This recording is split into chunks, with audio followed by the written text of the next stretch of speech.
अस्सलाम वालेकुम दोस्तों, मैं हूं असलम आलम और आप देख रहे हैं गल्फ एक्सपर्ट। दोस्तों, आज की वीडियो में आप लोगों के कमेंट का रिप्लाई करने वाला हूं। आप लोगों के कुछ सवाल का जवाब देने वाला हूं, तो इस वीडियो को लास्ट तक ज़रूर देखें। अगर इन्फॉर्मेशन अच्छी लगे तो वीडियो को लाइक करके आगे भी ज़रूर शेयर करें। तो दोस्तों, आज की वीडियो हम शुरू करते हैं और लेते हैं आज का पहला सवाल।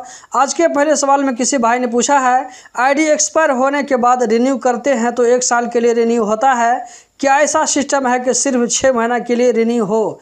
ऐसा सिस्टम नहीं है। आप जब भी आईडी रिन्यू करेंगे तो आपको 1 साल के लिए या 2 साल के लिए या 3 साल के लिए रिन्यू करने का सिस्टम है। 1 साल से कम रिन्यू नहीं होता है। आज के अगले सवाल में किसी और भाई ने पूछा है, भाई मैं कतर में हूँ, बिना कंपनी को बताए इंडिया कैसे जा सकते हैं, क्या क्या डॉक्यूमेंट चाहिए? आगे एक और भाई ने सेम यही सवाल किया है, लेकिन उसके आगे मज़ीद पूछा है कि इस तरह जाने पर एयरपोर्ट पर कोई प्रॉब्लम तो नहीं होगा, कोई रोकेगा तो नहीं?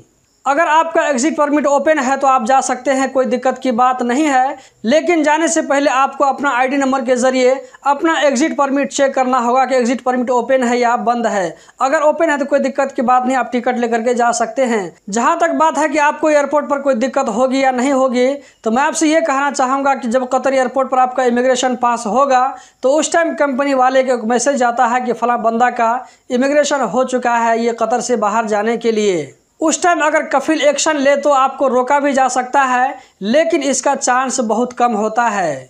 मैं यहाँ पर आप लोगों को ये भी बता दूं कि कंपनी वाले जिन लोगों के बारे में चाहते हैं कि ये बंदा कंपनी की परमिशन के बिना कतर से बाहर न जाए, तो ऐसे लोगों का एग्ज़िट परमिट बंद करके रखते हैं। अगर आपका एग्ज़िट परमिट बंद नहीं है तो आप जा सकते हैं, लेकिन इस तरह जाने की सूरत में आपको प्रॉब्लम होगा वो ये कि आपको नेक्स्ट टाइम वीज़ा निकालने के लिए बहुत दिक्कत होगा जब तक आपका आईडी कैंसिल नहीं हो जाता है। तो सोच समझ के जाया करें, अपने कामा को कैंसिल करने के बाद में ही जाया करें। आज के अगले सवाल में किसी और भाई ने पूछा है, सर जिन भाई लोगों ने फीफा वर्ल्ड कप जॉब के लिए ट्राई किया है और उनका इंटरव्यू हो गया है, तो क्या जॉब कन्फर्म है? ऐसा नहीं है।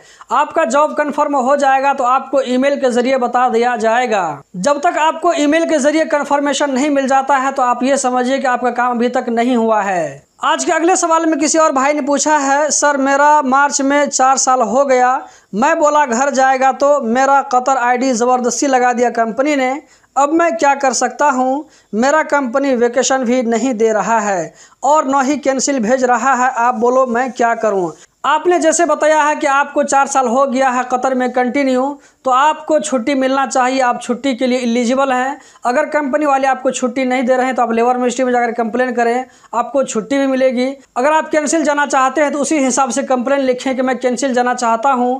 आपको जो भी सैलरी बकाया सैलरी है वो भी मिल जाएगी और आपका जो भी 4 साल का बोनस होगा, सर्विस ग्रेजुएटी होगा, सब आपको मिल जाएगा। लेकिन इसके लिए आपको लेबर मिनिस्ट्री में कंप्लेन करना पड़ेगा। लेकिन अगर आप चाहते हैं कि कंपनी की सहमति से जाएँ तो बातचीत करते रहिए, और इस तरह हफ्ता 10 दिन या 1 महीना अगर लेट भी हो जाता है तो कोई दिक्कत की बात नहीं है।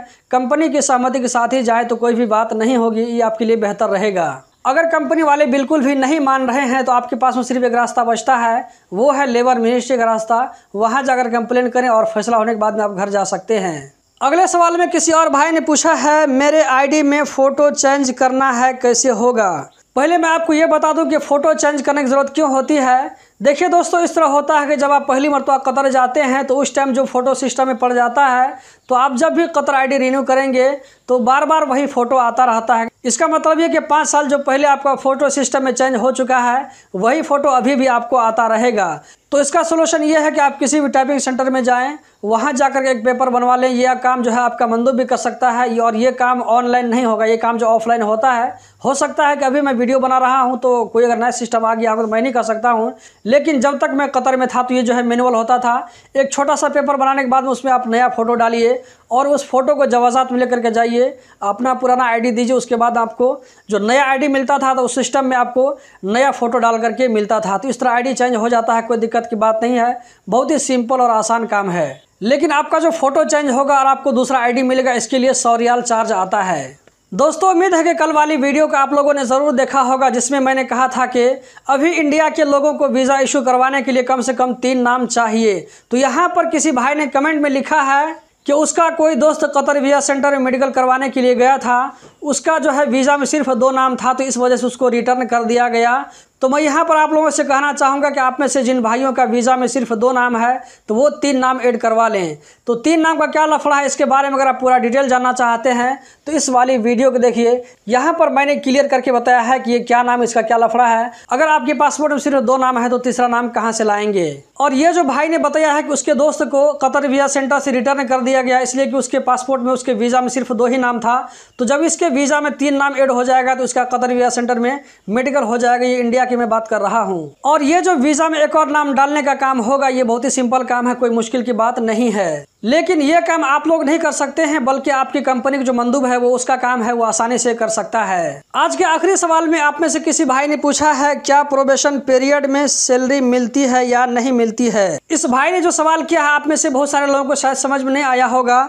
तो प्रोबेशन पीरियड बोलते हैं, जैसे कि आप कतर जाते हैं, चाहे हाउस ड्राइवर हो या कंपनी का वर्कर हो, तो उन लोगों को कतर जाने के टाइम में जो एग्रीमेंट बनती है तो एग्रीमेंट में लिखा जाता है, यानी कि कंपनी या कफिल उसको टेस्ट में रखता है कि फला बंदा जो है काम कर सकता है या नहीं कर सकता। किसी कंपनी में जाते हैं तो आपको जो पता नहीं चलता है, लेकिन वो एग्रीमेंट में लिखा होता है, वो 6 महीना या 3 महीना या 2 महीना 1 महीना का होता है। तो इस पीरियड में क्या होता है, कंपनी वाले या स्पॉन्सर आपके काम को देखते हैं कि आप काम कर सकते हैं या नहीं कर सकते हैं। तो इस पीरियड में अगर आपके कफिल चाहे तो आपको काम नहीं करने की वजह से वापस भी कर सकते हैं। इसको मैं और भी आसान तरीके से समझा देता हूँ। मान लीजिए आप कहीं पे कोई सामान खरीदने के लिए जाते हैं, तो सामान खरीदने से पहले आप सामान को टेस्ट करते हैं कि सामान ठीक ठाक चल रहा है या नहीं चल रहा है, ठीक से काम कर रहा है या नहीं कर रहा है। तो इसी तरह जब हम लोग कतर जाते हैं काम करने के लिए, तो शुरू में 3 महीना या 4 महीना या 6 महीना तक हम लोग को टेस्ट पीरियड में रखा जाता है कि ये बंदा काम कर सकता है या नहीं कर सकता है।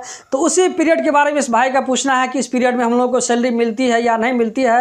तो 100% सैलरी मिलती है। अगर आपको कफिल या स्पॉन्सर सैलरी नहीं दे रहा है तो कफिल आपके साथ में नाइंसाफी कर रहा है, आपकी सैलरी को मार रहा है, ये सही नहीं है। आप चाहें तो लेबर मिनिस्ट्री में जाकर इसके खिलाफ कंप्लेन कर सकते हैं अगर आपको इस पीरियड में सैलरी नहीं मिलती है। तो दोस्तों यही थी आज की वीडियो। उम्मीद करता हूं जरूर पसंद आई होगी। इसी तरह की इन्फॉर्मेटिव वीडियो रोजाना देखते रहने के लिए इस चैनल को सब्सक्राइब करें, वीडियो को लाइक करके आगे भी शेयर करें। इस वीडियो को देखने का बहुत बहुत शुक्रिया।